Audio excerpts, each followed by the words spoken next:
Hi again, everybody out in YouTube land. This is Ken Iverson back in Kent, Washington, USA. The second day after Thanksgiving 2010, Saturday, November 27th, 2010. Uh, in the last segment, there was the second segment I've recorded this afternoon. It's now about quarter to 5 in the afternoon, 4:45 p.m. I mentioned that I had SSI as my form of income. I had food stamps, EBT, and I didn't mention that I have something else that's very, very important, and that is Medicare and Medicaid. I turned 65 in 2008, and so I qualify for Medicare. And I also was on Medicaid, and it's uh, it's a marvelous health insurance, Medicare and Medicaid, particularly Medicaid, I mean. And old people past 65 or older qualify for Medicare. Poor people qualify for Medicaid. And healthcare reform that President Obama worked so hard on during the last year in Congress, and it was finally passed narrowly in the House and the Senate last March. I have a picture of President Obama signing the healthcare reform bill, and I have a letter from him saying it's a great day for America. He dedicated uh, the healthcare reform bill to his mother, who, when she was dying of cancer, had to fight with the insurance companies because they weren't willing to pay. And so this is a very personal thing for President Obama. It's a very personal thing for me too. If it weren't for Medicaid, if it hadn't been for Medicaid for years, I wouldn't have been covered by insurance. I couldn't afford it, and I wasn't working. I was disabled. So anyway, healthcare reform, the Republicans, that was one of their big issues. They have promised, Mitch McConnell in the Senate, the ranking member in the Senate, has promised the repeal of healthcare reform. That was their one big issue in the November elections on November 2nd of this year. And the Republicans took over the House. They didn't take over the Senate. The laughs is going to be on them because they'll repeal it in the House, and they may have enough votes in the Senate if a Democrat goes. I mentioned this yesterday. They may have enough votes in the Senate, but President Obama will veto that in the Senate if that comes to his desk. So the laughs on the Republicans. The Republicans knew that, yet they whipped the American voter into a frenzy over health care reform. As you're spending too much money, blah, blah, blah, blah. And I submit to you, you can't spend too much money on health care. We have 30 million people in this country who are not covered by health insurance. And 15 million of those are poor people and disabled and so on. And they are gonna have health insurance on Medicaid for poor people, and we'll find a way to pay for it. The Republicans notwithstanding, the Republicans are the party of no. They don't have a constructive answer for anything. They say no, no, no, no, no. Now it's their turn. They're going to have to come up with answers. If they don't, we'll kick them out in 2 years. We'll kick them back to wherever they came from. We'll kick John Boehner out, and we'll kick Mitch McConnell out. We'll kick the whole lot of them out and send them back to where they belong, which is in oblivion. So anyway, that's enough of what I have to say about healthcare. Uh, I wanna point out something here that I mentioned fast food, and I mentioned fat and sugar and salt as being the elements that go into fast food and prepared food, into processed food in the supermarkets, big industry. And now I've got something here. I asked my let's see here. I asked my my home health care worker, Lucy, to buy vegetables for me and to cut them up and put them in large bowls. You see there's broccoli and there's onions and there's potatoes cut up in these large bowls. You'll see here. See that bowl there? She cuts those up. She cut that up on, when was it? On Monday when she was here. And I steam these in the microwave. I have a steamer, and I put these in the container and I steam them. And then I put sour cream and olive oil and spices, and I put tuna fish or chicken or whatever, canned chicken, canned tuna fish, or sardines, or whatever. I got some canned salmon. I have to use that, by the way. That's going to spoil on me. I forgot about that. And I put those in the microwave, and I heat them up, and then I put the cream in, the sour cream, and the olive oil, and so on, and the meat, and the chicken, and tuna fish, and I mix it all up, and I have what's called the Iverson Wangugi concoction, and it really is good. I had some with my friend Soren the other day. It was sort of my Thanksgiving meal, and it was delicious. The Iverson Wangugi concoction, and it's mostly vegetables, and it's delicious. I mentioned that there are people starving in parts of the world right now as we speak. People who've never, in Pakistan, the kids, and the adults too, I guess, love potato chips and sweets. They've never tasted sweets before. This is a very poor country. They've never tasted chocolate.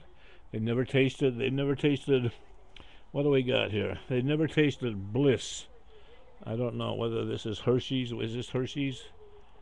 It's Bliss chocolates. You Americans know what this is about. Bliss, and there's Kisses, and then these are a form of Kisses right here. These are a Christmas candy. They're peppermint candy, chocolate and peppermint, and they are delicious.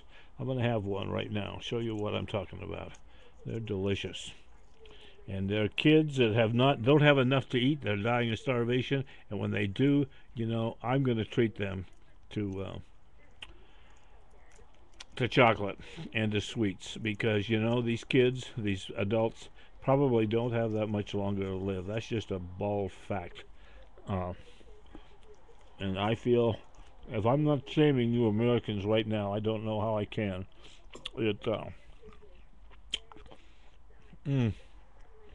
That is so good. I can see why the kids in Pakistan would love this.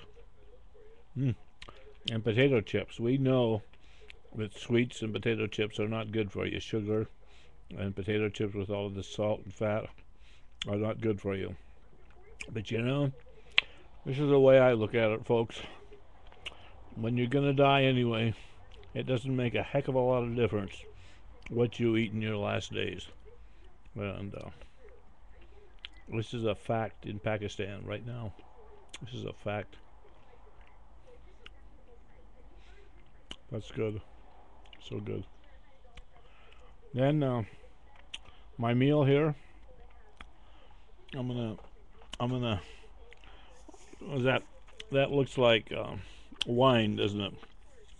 This is not wine. It's Knudsen sparkling cider. I bought this for $1.25 at Fred Meyer, and I'll have this at the end of the meal. Whenever I'm asked out to dinner, I take along some cider, Knudsen's or Martinelli's cider. It's usually inexpensive this time of year, and I have that while other people drink wine. I don't drink wine. I don't drink alcohol. I don't drink coffee. I don't smoke. I'm so pure I squeak, according to my doctor.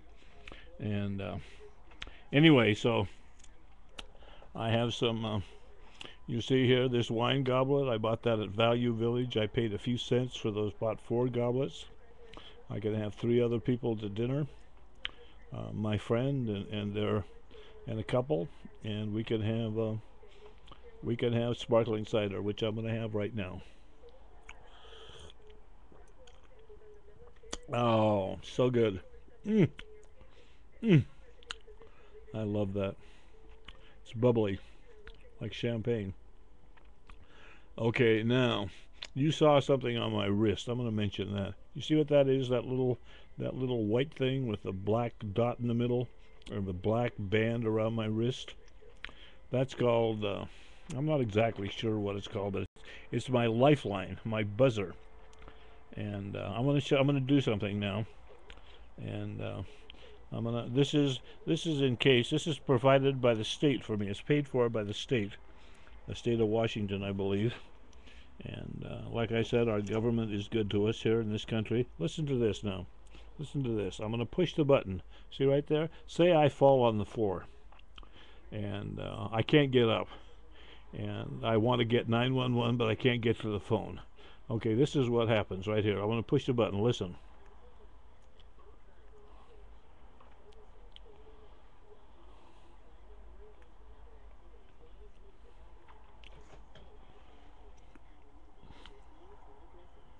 Well, it's not working right now, but normally when I push that button, it calls a number, and they answer, and they ask me if I'm okay, and if I'm not, this should be working now. I don't know what's going on here. Oh, I know what it is. Hold on here. Well, no, we'll do that later. We'll do that later.